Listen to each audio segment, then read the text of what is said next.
The doctor only said I was going to be out for a few days at most. That I possibly might wake back up. Days turned to weeks. Weeks turned into a month.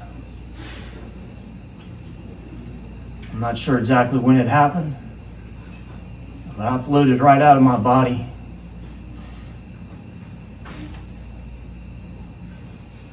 I instantly knew that I was not this body. It was clearly obvious. It was seamless. Your consciousness does not stop. In that same instant,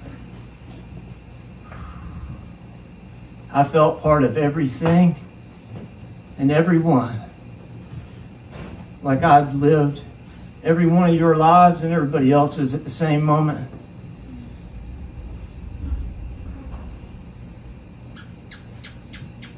It was beautiful.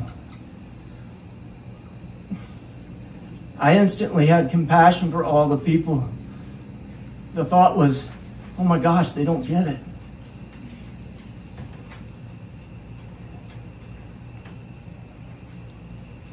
You don't think about anything in these moments. You don't think about stuff.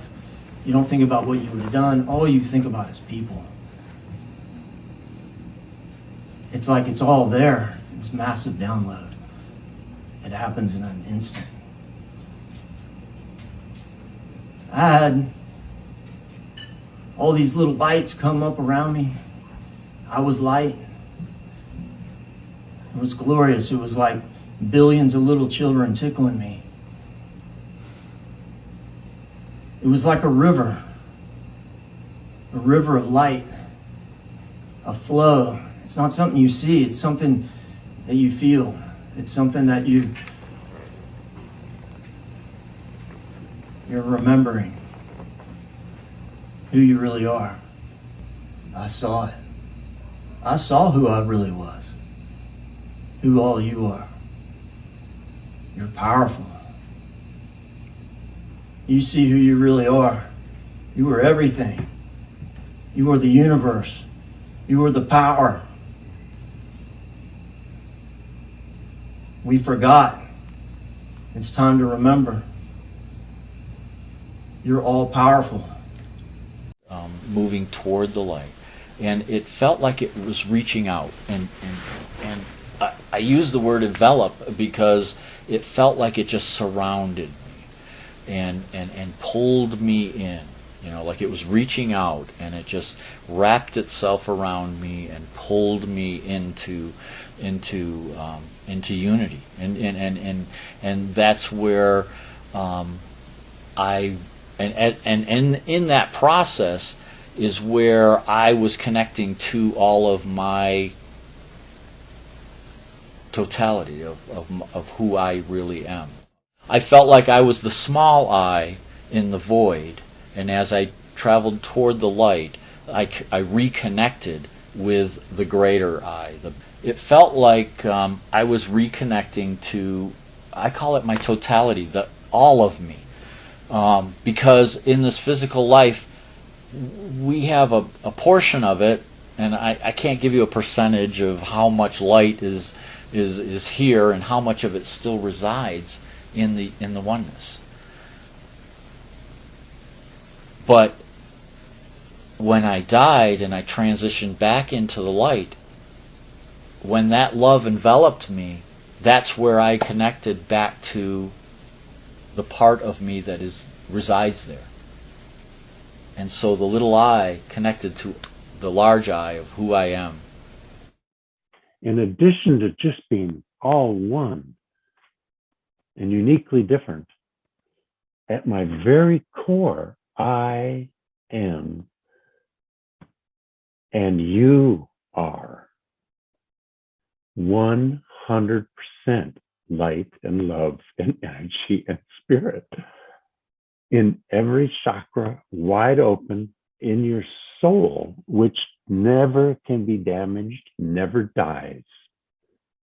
The soul itself isn't the one that's damaged and wounded and died. The body is. The personality is. That was an amazing learning. that helped me in every single step of recovery, of just going, well, the rest isn't working, but I'm okay. I am. And after thousands of years, philosophers finally said, no, Lewis, forget I. That's ego. Yeah, your I is coming back. Just am. We just am. Every single one of us at our core. All at once, all of this information became available to me. And I had the sensation that I already knew these answers. I already knew the information, but I had completely forgotten the information while I was on Earth. And it was wild. So it was like, oh my God, I instantly knew I never could die and that I was eternal. But I also saw even more powerful than that for me, because that was sort of a given for some reason in that state. Oh yeah, we never die. Of course, I forgot. But the other part was I saw how innocent I really was. And that was stunningly profound. I was totally blameless. I was pure and I was innocent and I was deeply cherished and loved. And there was no other being in my NDE. It was just me, but I didn't feel at all alone. And it was the least alone I've ever been in my life. It was like the place itself was alive and it was telling me things and it was loving me. It was just absolutely pretty hard to describe it. So I saw my innocence, and that was mind-blowing, because, for years I had carried around immense shame, and for all kinds of things, just shame, for a lot of different reasons. And I think most people carry around a lot of shame. And that was cured in one fell swoop. The shame was gone. I knew I was innocent. The other thing I knew was that that life was completely safe. My life on Earth and here and in this other realm was always safe. There was nothing to be afraid of ever. I also saw that it was all perfect. It was all for love, and it was all perfect. Even when I couldn't see it, in the state I was in my NDE, I could see why. I could see it all come together. Like seeing the big picture of things. Like, oh my God, it's all. It inspired within me feelings of absolutely indescribable gratitude for my life. Life was beautiful from that perspective. It was so meaningful and so rich with experience and love and connection and beauty and all of that and more. Everyone is absolutely astonishingly beautiful. Everyone is incomparably beautiful. And I mean that literally. But because of fear and shame, we can't see it. We can't see it all the time. We rarely can see it to the degree that it is a reality. If we could see it, put it this way, if you could see how beautiful you really are, you would never, ever worry about your looks again. You would just be out in the world just as an innocent child that loves themselves. You wouldn't, like, yeah, I'm beautiful, and so are you. I mean, it really is like that. I know it sounds corny, but it really was. That was what I saw. All of us, at the very essence of who we are, is we are DNA fragments of Source. We are DNA fragments of the universal mind consciousness. And it was during my near-death experience that I write in my previous books, is I call it the second of the Big Bang, was when the universal mind, in that fish-like form that it morphed into in the classroom, divided itself. I saw it divide itself into a limitless amount of what I call DNA fragments, which at the very essence is what every spirit is. In other words, at the very essence of who we all are, our spirits are source. Our spirits are the infinite. Our spirits, whatever name you want to call it, God or whatever, that's who we all are at the very essence. And this energy, this life force, has never died. It never will die. Okay? In other words, our spirits are fragments of source. We are source at that very essence. It just transfigured itself from its whole, that fish-like form, into billions of individual fragments that I call in my books DNA fragments of source. And those DNA fragments of source is exactly who we all are, at the very essence of who we are. At the very essence of who we all are, we are that spirit of source. We are all connected. We are all... The third sort of recognition, revelation, realization was that even that sense of an individuated but non-corporeal self was beginning to lose its individuality.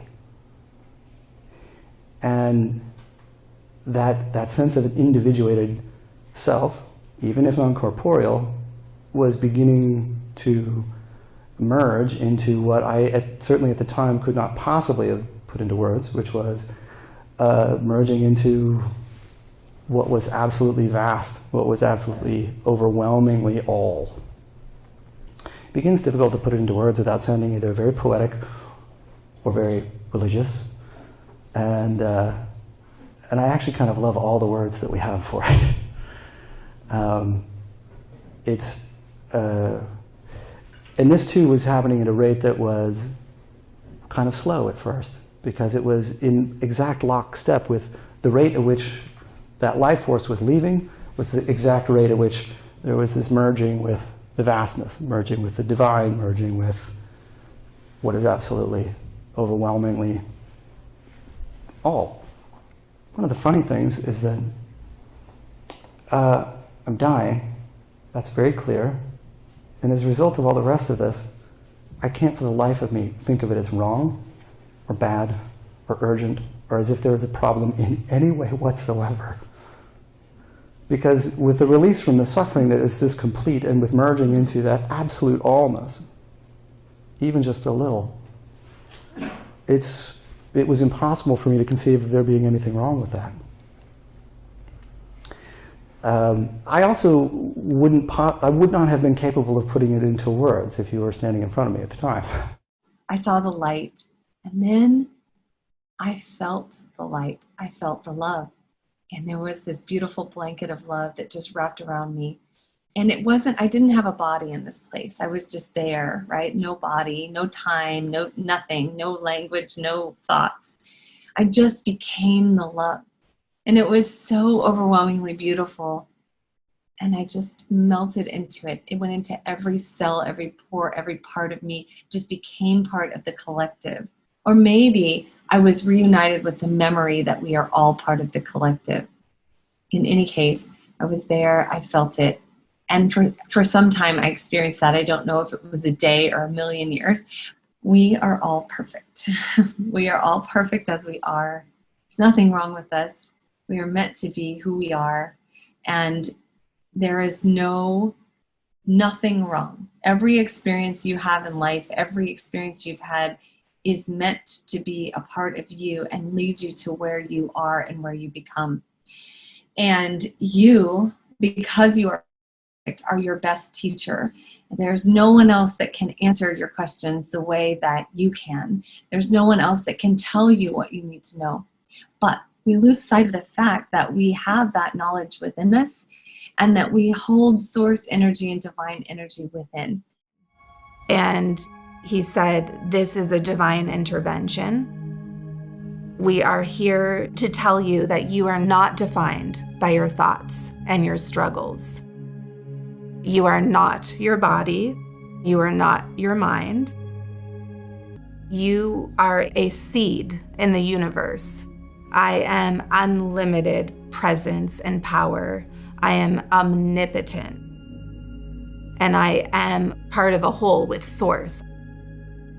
He said, in order for you to fully understand what I am revealing to you, you are going to become one with this consciousness that is Source, this one omnipotent power. And so I started to travel again at that time, what I felt like I was going towards the center of the universe.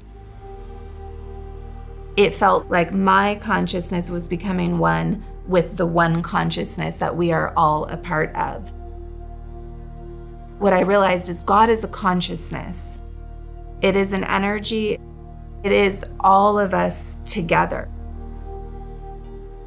And so I was able to experience the merging of me with Source, the experience of being able to feel the euphoria and the eternity of that, and the complete oneness, really absence of thought and feeling, and just in this permanent state of kind of like rapture, just this state of bliss.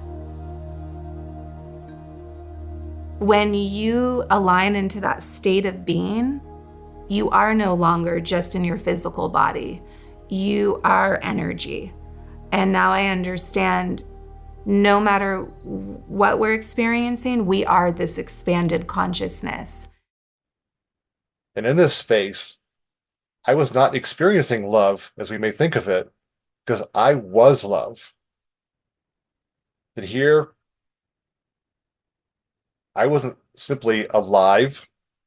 I did not necessarily feel the experience of life, because I was life itself, the essence of life itself. And here, I wasn't a collection of thoughts. I wasn't simply mind unto itself. I wasn't experiencing it, because I was the mind, the thought, the imagination that gives rise to creation itself, all at once. All of this. I can't say how long or how short the experience lasted. In a way, it felt like a moment, but in that moment was eternity. Was the all of everything, from the darkest of the dark to the lightest of the light, and everything in between, all at once. But the big takeaway is that through it all was the most pure love. I mean, I was love, as I just expressed. But it wasn't just that, but how natural, how authentic, on the one hand, how delicate, but on the other, how profound and powerful this love is. I don't want to say was, I don't want to say past tense or even present or future tense, because again, it's all encompassing, it's all embodying, all at once. And this is where I was. And sometimes people will ask me, well, did you experience loved ones that have passed? Did you experience angels? Or did you experience, like, in a way, no, but in a way, yes, because like I say, I experienced all of everything all at once. And this included all of that. I felt all of it. I felt all of my own being. I felt my mom, who passed away in 1988. I mean, that was the essence of, I feel like, if I dare say it like this, I feel like I was like God, God's self for a moment. And that helped me to realize that this really is the essence of who and what we all are. And I understand a lot of us have maybe different ideas, interpretations of what the soul might really be. But for me, the way I look at it now is that we are but one soul, the soul of God, but as these individual souls having soul journeys that are the experience of God. God experiences through us as we experience God. That's all completely integrated. So in a way, it's kind of funny to say it like this, but in a way, on this sort of journey, this part of this aspect, this part of God is learning as we learn, but at the same time, of course, God is all-knowing, because ultimately God is the experience of the all of everything. But we are in the process throughout the course of our lives be it through multiple lifetimes in a soul journey or a single lifetime, we are God experiencing God's self is part of the growth in the process of God learning, because in order for God to have all of these experiences, God must also experience it along with us. But in the grand, I know this is kind of seems contradictory, but it also depends on the perspective and how you look at it. So in a linear context of our lives, there is a growth process taking place for all that is. But in the grand scheme of things, when you kind of step back and look at it as a field of potential reality, potential experience and possibilities and probabilities, that's already said and done. So in that context, God is all-knowing and is the experience of all and is the all of everything. And I feel like there is even no separation between what we might consider to be good and evil. There are different sides of the same coin in a context of that it's all part of that same reality. And I feel like it comes down to the relationship with love. And I thought to myself instantly, and I think it was more so of a, I'm going to chalk it up as a life review. I thought to myself instantly, oh my God, how come you didn't go do that? Why didn't you do those things that you planned to do when you were on Earth? You signed up for it. You told me you were going to go do this. And I just felt so bad about why I didn't do it. And kind of like some of the people that I've came across and didn't tell them things that I wanted to tell them. And I'm absorbing all that. And while I'm saying this, it's like I'm saying it from a higher self, like I'm talking down to myself. Which I always say to people, I didn't know that there was a me inside of me. And no matter how I say that, it doesn't make sense to others, but it's like a duality of two of me. There's a physical me and there's a spiritual me. And I was not reprimanding myself, but I was very heavy on judging myself. And I think at that time, the download started. That was the time where everything was coming back like, I should have done that. You signed up to do this. You never even paid attention to that. Why would you not do that? Like, what was holding you back? And so I started to beat myself up. But then, like, during the process of that, this blanket of love like encapsulated me. It threw it like this blanket of love. I don't want to say it was an entity or a person because I'm not sure of that. But whatever it was, it engulfed me with love and told me that it was all going to be okay. You're going to be okay. Everything is fine. It was just reassuring, and it was tailoring itself to me like a custom suit. It knew everything about me, my beliefs, what I loved, who I was, how I was as a person, and that was all okay. It didn't judge me for any of that. And that's about the time where I started perceiving myself in like this, I guess like a spherical sphere or this 360-degree perception of my consciousness. And I started to feel the expanse of my consciousness, like how big I truly was. It's very hard to explain, but I can perceive everything around me as if like a third person avatar of me, but everything around me that encapsulate my consciousness. I was it. I was aware of it. I am that type. And even that's kind of hard to explain.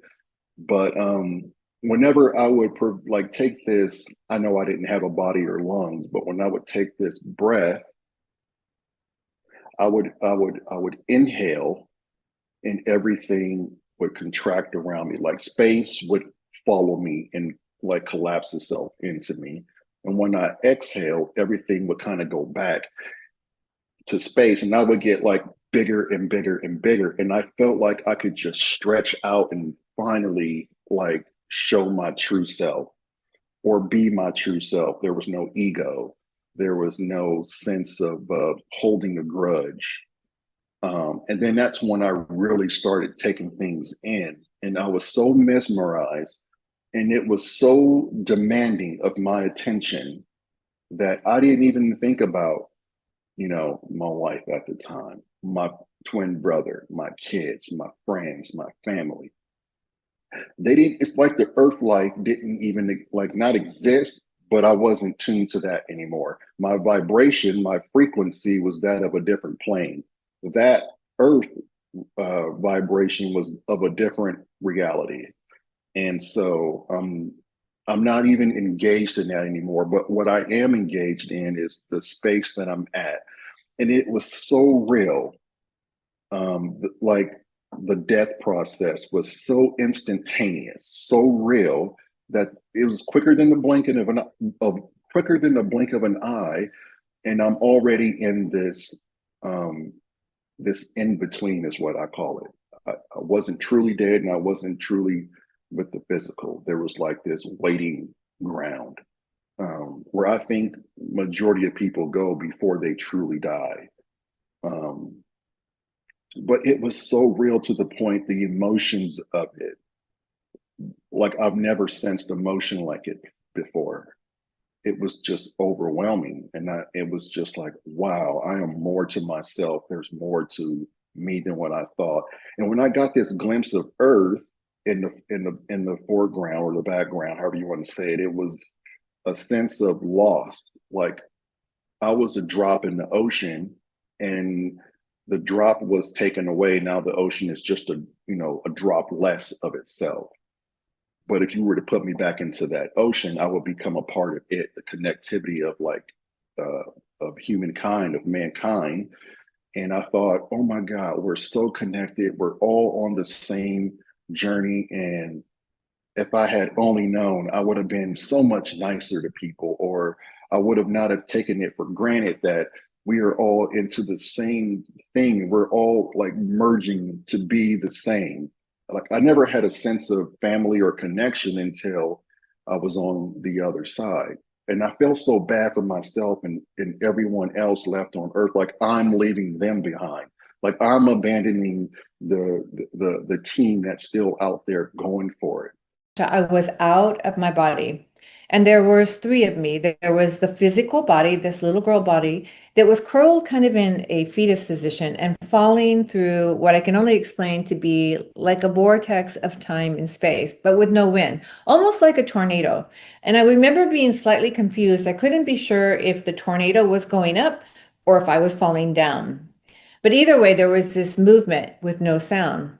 And then there was the soul entity that lived within this body, which was also me. So the body was me, the soul entity was me. And this is what I associated with. This is what I believed to be me, not the body. And in addition to that, there was a third version of myself that was simultaneously existing, which was this, all I can say is this all-knowing, dispassionate, by the way, observer. In other words, I had this little girl story of poor, pitiful Chrystal. How could my life be so horrible? But this all-knowing observer knew a grander context for my life that me, the little girl Chrystal, me, my soul entity, and my body did not know.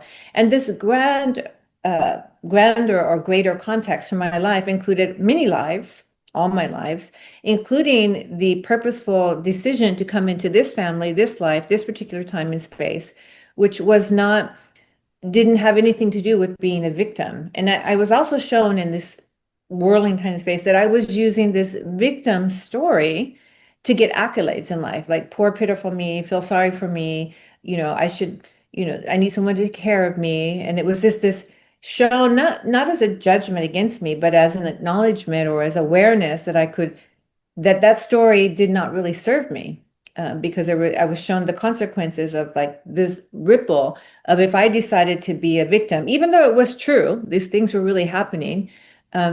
In this grander context, I had the opportunity to choose how I perceived my life. Some people call it your higher self, some people call it source. I like to say it is source. I burst through like this beautiful, bright sea of like clouds, and there was light but no sun, and it was like bursting through clouds, coming up and then being cradled, loved, rocked, caressed, wrapped in a blanket of pure love. Bliss would be an understatement. It is pure love, and you're floating through this. I don't know. I can see people making a mistake and thinking it's heaven. It's not heaven. It's source, and all around you are parts of you, personalities. So to get to this explanation, I figured out, or I understood, that when your soul enters physical reality and is born, when the soul comes into physical reality, it fractures into different personalities in different lifetimes, and you have these multiple lives, and eventually when everybody dies, all the parts of you die, you get collected to this source place. That's the best way I can say it. I'm not that good at it, but it was a sea of love, and every other soul there I could perceive, but it couldn't get a definite lock like a face or a name or anything. But I knew I was floating through a sea of love, and there were other souls around me, and this was my source or my origin or my collection of whatever. And that was beautiful. It was wonderful. I forgot all my problems in my life. I wasn't thinking about my physical body or what was happening. I wasn't even thinking about my grandfather. I was just in bliss. And I said to him, "What about my sins?" And he said to me, "There are no sins, not the way you think of them on earth." He said, "The only thing that matters here is what you think." And he asked me a question. He said, "What is in your heart?" And in some way that I cannot ever understand or describe, I was enabled for a few seconds to look into my soul, I guess, the deepest part of me. They say the heart is the gateway to the soul. I think that's where I went. I saw what the core of me was, and it was love. It was perfect love. It was the same thing that I had been immersed in with the light. That was the core of me. And I knew it wasn't just the core of me, it was the core of human beings. It was the way in which we are created in the image of God. That's the part. We are that piece of God ourselves. That is who we really are. And I remember thinking, of course. I used to know that. How did I ever forget that? So I wanted to back up to one of the first blessings that we actually experience here, and that is the very blessing of being human. I wanted to talk about how being human itself is a fantastic blessing. So I say that even though many of us experience hardship. Commonly, many people experience hardship. Sometimes in life we feel overcome by the hardship of our lives and the pain. And it can be hard for us to recognize our blessings. In fact, all of us, no matter how well off we are in whatever way, no matter how much health or security or friendship or money or whatever we have in our lives, we tend to always think about the next thing and solving the next problem. And I would only be better if I could just do this, or if I just had this, or if this person would just treat me differently. We're always seeking and grasping. The hardships and the struggles and the pain are real experiences, okay? They're not to be taken lightly. I'm human too. And we should acknowledge exactly what we experience. But those hardships, those experiences occur within something greater, something far deeper and more fundamental than whatever ache or pain or hardship we are feeling at any given moment. We exist within a greater context. And it's hard to remember that when we are consumed by the human activities and the human concerns and the human needs every day, all the time. It seems like that's what we're always focused on. And we lose sight of the greater context in which we always exist. That is actually, in fact, the nature of being human. We just get wrapped up in these identities and in these issues and in these feelings and in this constraint. It becomes us, we become it. And we lose sight of the much more fundamental context, which never goes away. And that context is, well, actually, it's completely beyond words. It's completely beyond language. We have a few words we can just try to throw around. But that greater context is the context of spirit, love, God's context, the ultimate context in which we exist. In that context, who you and I truly are today and every day is love and peace and joy. That is who we are. We are powerful, creative beings. We are consciousness itself that has come, and freedom and love and joy are a part of what we are, and we've come to have this kind of experience here on earth. And here we are. I was around this extremely friendly stranger who was emitting these beautiful, loving vibes. I knew I could trust them instinctively, but they were very hands-off, standoffish initially, allowed me to feel this realm out, allowed me to just experience it. My energy merged seamlessly in this realm, harmoniously in this realm. I was it was me. It was just a complete merging of my being into this realm. And I didn't want to ever be anywhere else. That was it. It was like I was home.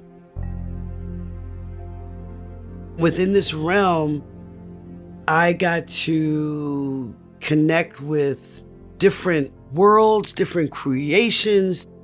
I experienced just an influx of so many different facets of existence. And believe me, this is a tiny part of it. Tiny, minuscule part of it. I learned about our soul being the highest aspect of ourselves. And I was in the presence of my soul. And let me tell you something, it's an extremely humbling experience. It's like meeting a totally different person that you idolize, except it's you. It's the purest aspect of you. And that's why I say this is just a sliver of existence and who we are, because your soul never incarnates, never leaves that realm. It's just on the level that it just can't be broken up or sectioned, but it sends offshoots, and this is one of the offshoots. But meeting my soul was just the most divine, beautiful experience I've ever experienced, okay? Because we're just connected to the all of everything. So humbling to have that sense of love coming to me, radiating to me. Because I think for most of us, we spend a lot of our life not feeling loved, and certainly not feeling loved on that level. And when you're able to, touch in and have that, it's such a gift.